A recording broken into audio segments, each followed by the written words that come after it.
Today, you will learn how to embed fonts in Word to PDF when converting.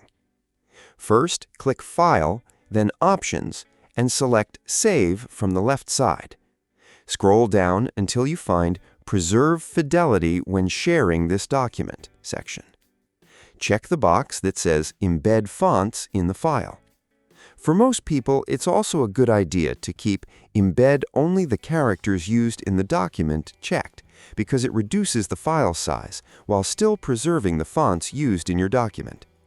Then click OK to save the setting. Keep in mind that some fonts cannot be embedded because of font licensing restrictions. So if a font doesn't support embedding, Word may not include it.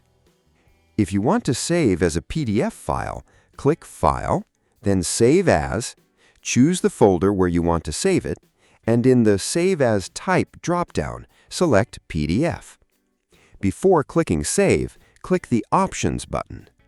If you want maximum compatibility for long-term viewing, you can enable PDF-A compliant. Then click OK, and click Save. Your PDF is now much more likely to display the same fonts and layout on other computers, making it ideal for sharing and printing.